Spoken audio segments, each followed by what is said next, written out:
Hello, what's up mga ka-hunter? So bali, mayroon na naman tayong isang video na papakita sa inyo. Ito ay pinadala ng ating mga ka-hunter, ng isa sa ating mga ka-hunter noong nakaraan.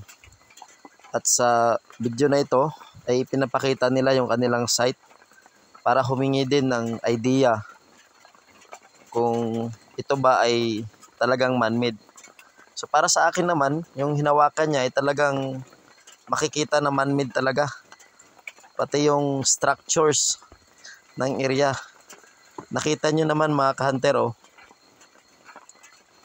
Tingnan nyo. Diba?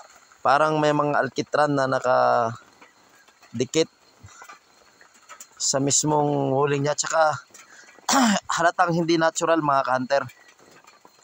Tingnan nyo mga ka-hunter. Ayan.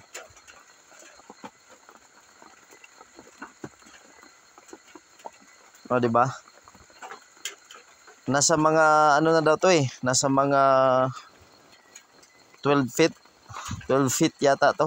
Parang ganun na. Pinadala lang to sa akin, sininya via messenger para tingnan kung ano daw ang a-analyze ko dito. Actually, hindi na-forward sa akin kung ano yung mga surface marker nito.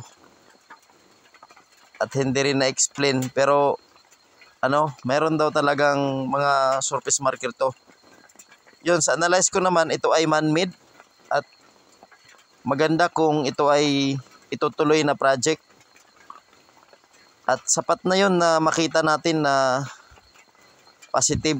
Ayun, yung bato, mga bato na yan, oh. Ayan. Mga bato na yan is mga HTM.